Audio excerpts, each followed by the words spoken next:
Baruch Hashem.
Então agora nós vamos estudar sobre a vida de uma pessoa muito importante no universo cabalístico.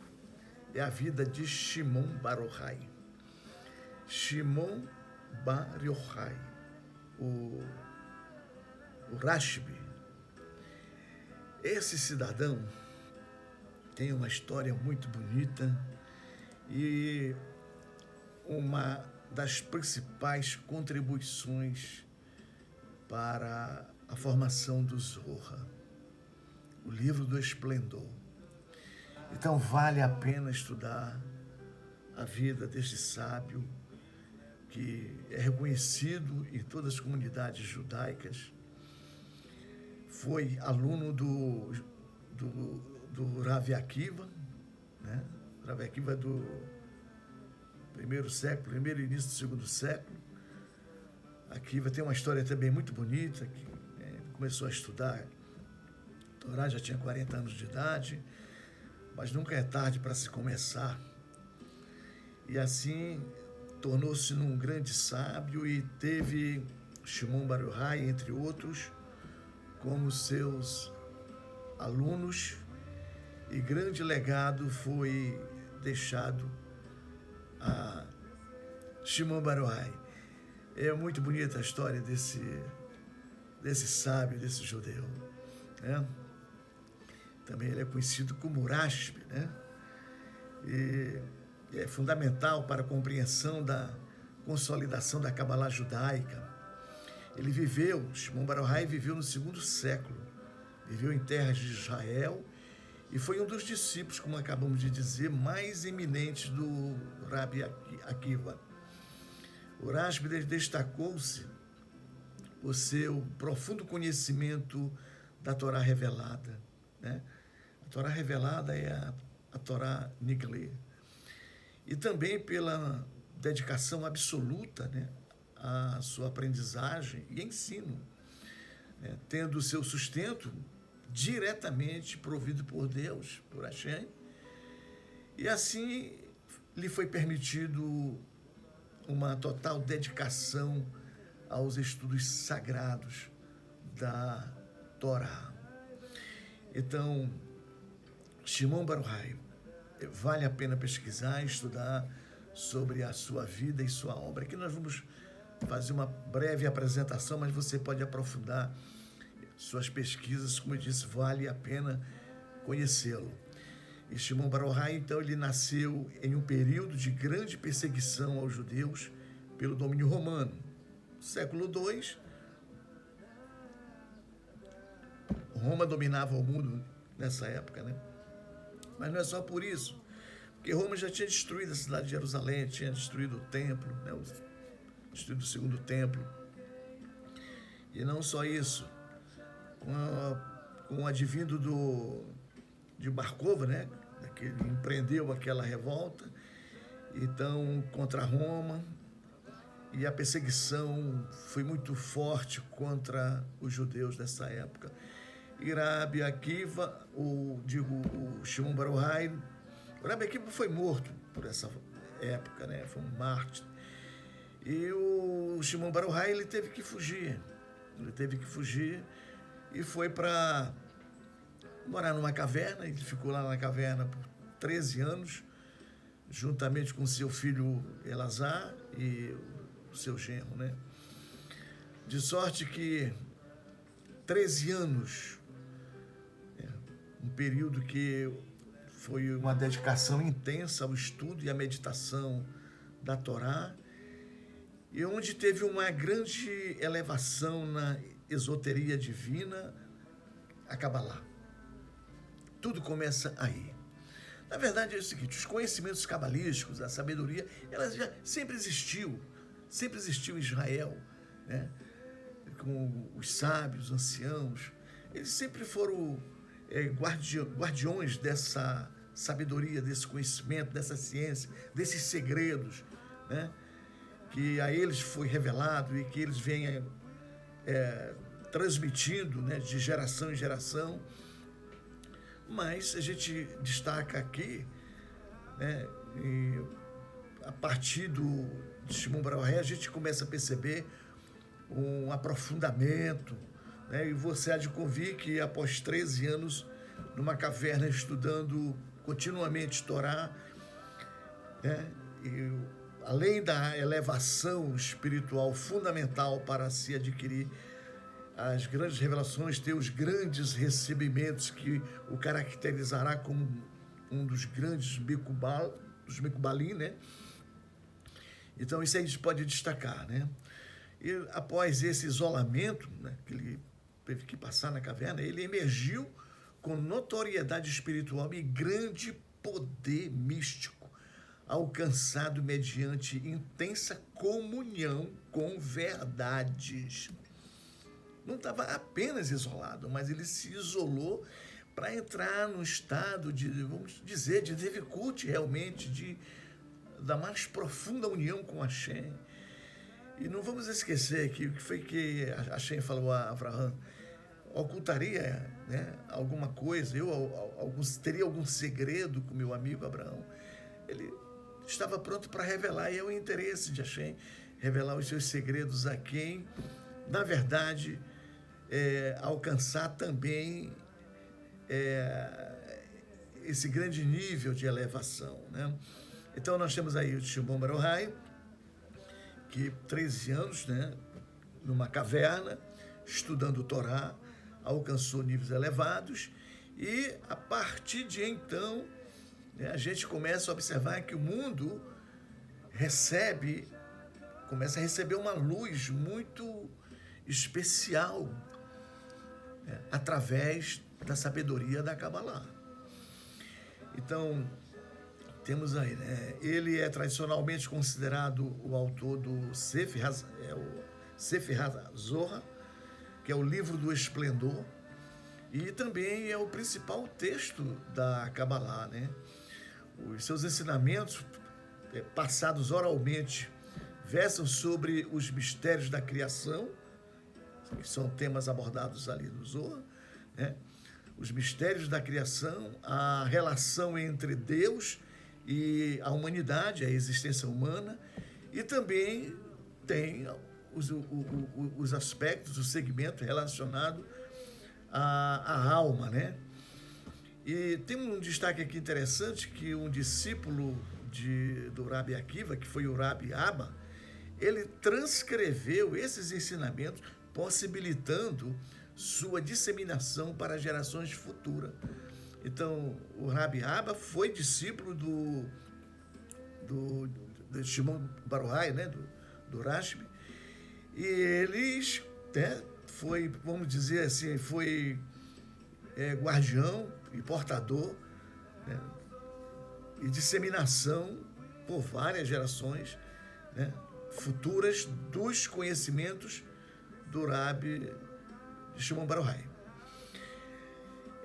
Seu mestre principal foi o Rabi Akiva, como vimos ali, né, cujo métodos ele seguiu e aprimorou, valorizando a busca pelo sentido profundo das mitzvot. Você vê que estudar Cabalá sem as mitzvot pode sair desse barco, viu? Porque essa Cabalá não é uma Cabalá autêntica judaica. A Cabalá judaica, ela é diretamente associada aos mandamentos, né? A Torá, as mitzvot. Então, Shimon Bar Yochai, ele tinha muitos talmidim, né? Muitos discípulos, entre eles seu filho e o seu genro, né? Que o acompanharam na caverna, e não só na caverna, mas acompanharam também nas revelações cabalísticas posteriores, né? Seus ensinamentos enfatizam a busca, né, pelo porquê de cada mitzvah. Olha a importância da Kabbalah, né? Porque tem muita gente aí guardando o mandamento pelo próprio mandamento, guardando por guardar, cumpridor de ordens, observador de mandamentos. Mas tem que ir além, porque há uma profundidade nisso. Então a Kabbalah, ela também se propõe a mostrar os motivos, as razões, os benefícios, né, por se cumprir mandamentos pela guarda das mitzvot. Então, o Rav Akiva, aqui, a gente vê que nos seus ensinamentos, ele destaca exatamente isso, né? Trazer explicações, mostrar os porquês de cada mitzvah. Eu estou cumprindo essa mitzvah, tenho conhecimento do benefício que vai trazer à minha vida, mas não só a minha vida, mas para o universo como um todo, porque eu sou parte do universo, você é parte do universo, e sua vida mudando, modificando, sendo abençoada, isso se estende também a toda a criação, porque nós somos parte da criação, né? Então, temos grande importância aqui nos ensinamentos, né, que são enfatizados pelo Rabi Akiva, a explicação de cada missão. Você vai guardar os mandamentos, mas tendo consciência. Chega àquele nível do Davi Melé, o rei Davi, quando ele dizia assim: o meu prazer está na lei do Senhor, e nelas eu medito de dia e de noite. Um nível elevadíssimo. É esse nível aqui que está sendo abordado, né? E não só isso, mas também a interpretação mais interna da Torá. Porque só tem aquela leitura pechat, aquela leitura simples, superficial, ela já ajuda, mas não é tudo. Nós precisamos adentrar nesse palácio e caminhar por dentro da Torá, né? Em busca das camadas mais profundas que trarão lições e ensinamentos mais significativos para a minha vida melhorando, como já disse, melhora também o mundo, né? Então, estudar Kabbalah sem mitzvot, saia desse barco. Porque aí ela não pode ser só mensagens de autoajuda, nem coisas de coach, de motivacionais. Não, Kabbalah é algo sério, né, que se deve estudar com reverência, com temor, com muito amor, né, com dedicação, empenhado mesmo. Isso é estudar Kabbalah.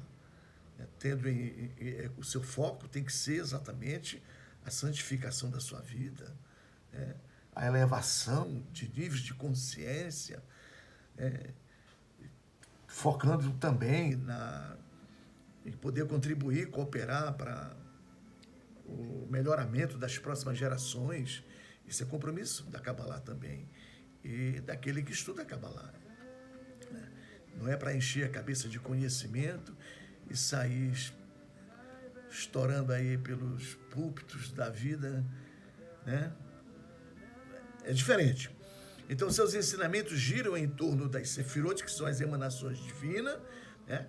A Kabbalah, ela traz esses ensinamentos sobre as sefirot, que são a árvore da vida, são onde vai entrar naqueles conceitos dos recipientes, né? Das sefirot, e, enfim, que já é um outro assunto que se pode estudar.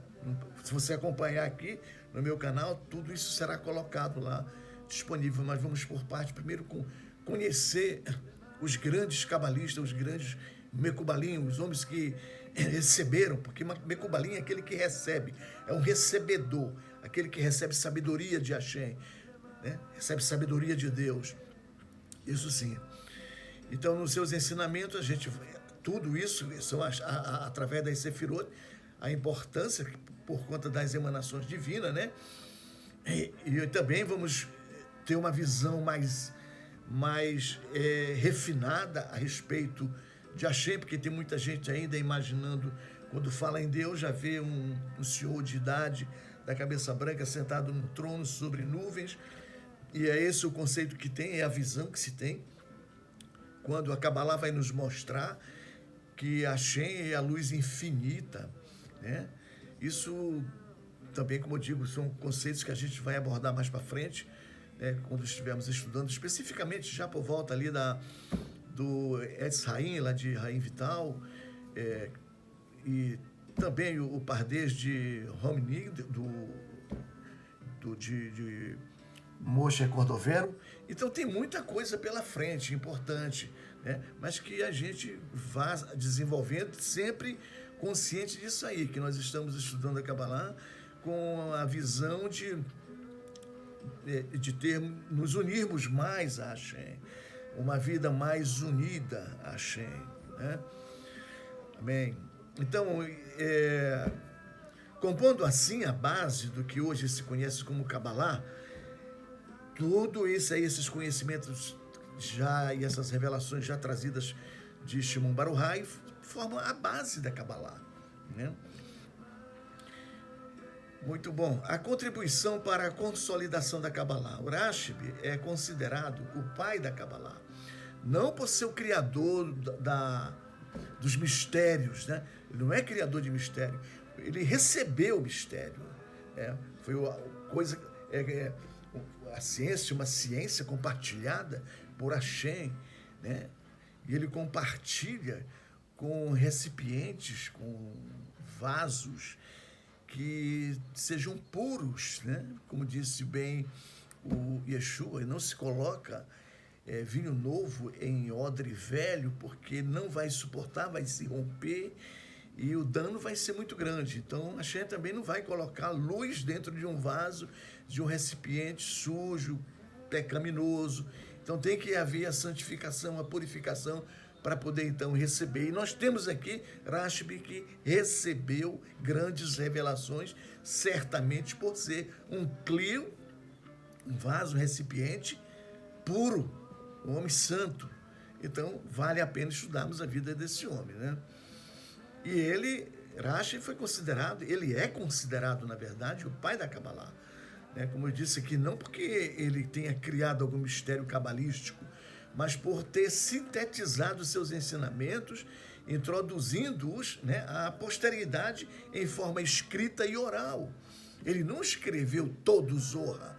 O Zohar já foi escrito mais na frente, que a gente vai verificar isso. Já foi por Moshe de Leon, né, 1000 anos depois do Rashi, né, mas ele já tinha algumas coisas escritas ali, e muitas também já eram oral, que eram guardadas por seus discípulos, seus talmidim, que posteriormente também se tornaram certamente mestres e cabalistas, né?